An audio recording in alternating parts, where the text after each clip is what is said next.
What's up, weirdos? I'm Chris Weir, and this is the Chris Weir Experience.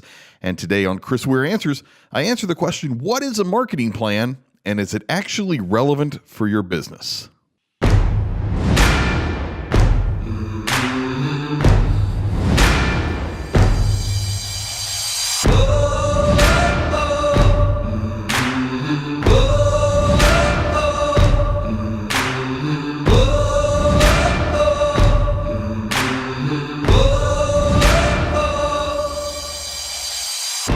Marketing plan is basically a business plan, but for your marketing, right? So you would not start your own business. You wouldn't operate your business without a business plan. That way you know exactly the direction that your company needs to go. Now, this business plan may get updated every single year, right? We do an annual retreat at 2 Second Media where we will revise our goals for the coming year.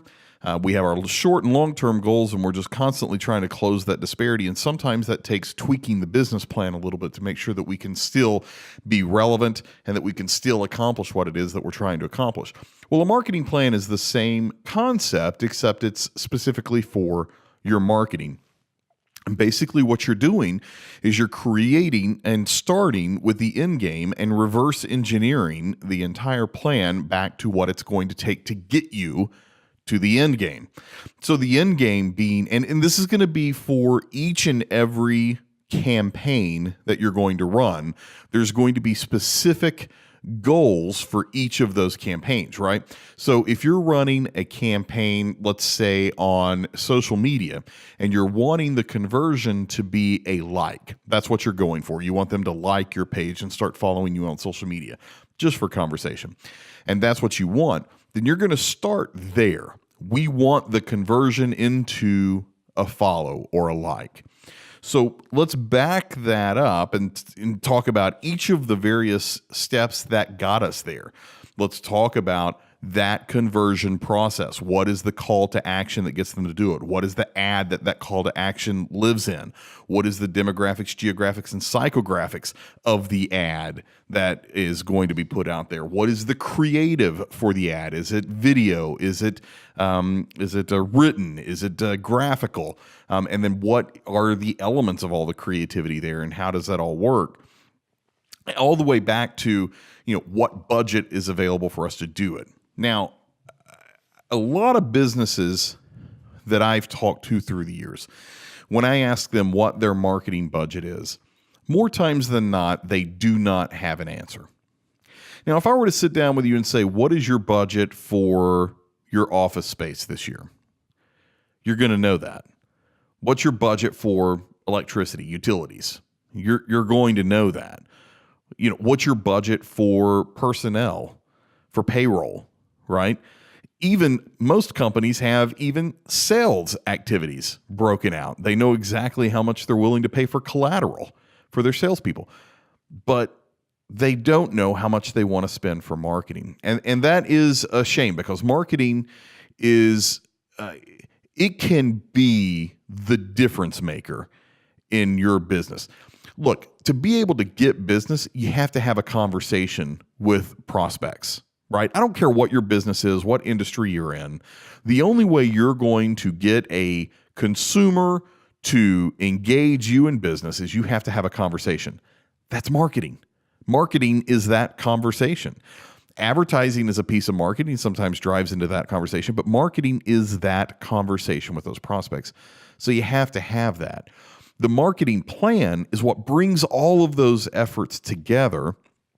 It allows you to look at it from a planning, creative planning, a strategic planning, but also a financial planning standpoint, where you can work out that budget based on the activities that you're going to be doing for that specific time that you're setting that plan out for.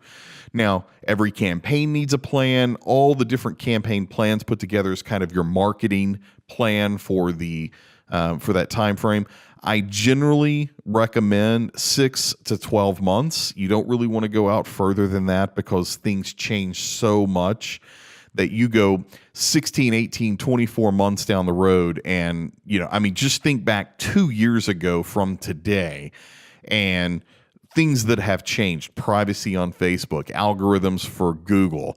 I could go on and on and on. The digital landscape has completely evolved and changed TV platforms. And I mean, again, we could just talk for hours on all the different things that have changed in marketing and advertising just over the past 16 months, much less going back 24, 36 months, something like that. So I generally recommend keeping a marketing plan at about 6 to 12 months in length. 12 months is usually pretty safe, but that gives you, again, that ability to put into perspective all that you're going to be doing to have conversations with prospective customers for the year. There are a million different formats that you can do a marketing plan. I don't really care. Don't get hung up on the format of the plan. That's where, at the very beginning, if you're brand new to this content, go back to, I think it's the first episode of the Daily Weirdo. I don't know. I'd have to go look and see, but I'm pretty sure it's the first episode titled Quit Playing Duck, Duck, Goose. Go listen to that. Scott and I talked about going around in circles when you're trying to get your ducks in a row. Instead of putting your ducks in a row, you're actually putting them in a circle and going in circles. So don't overthink this. Don't get hung up on little silly things like the format of the plan. Who cares? You're not presenting this to anybody. This is for you. A marketing plan is generally an internal document.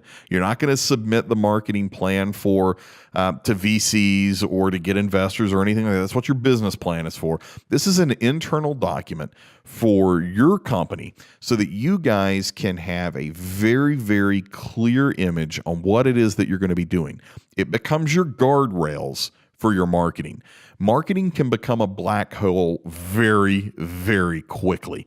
You can spend especially in digital advertising, you can spend a lot of money very quickly before you even realize it. And then you've possibly overspent and you're putting yourself into some pretty negative situations. So it's very important that with marketing, you create those guardrails that you're going to stay within in your campaigns so that you don't go out of bounds either way. And that's not just financially. That's also with your brand presentation. You've got to come up with your standards for your brand and how you want your company presented to the public. And you need to be able to stay within that. So set your guidelines for your brand presentation and those types of things.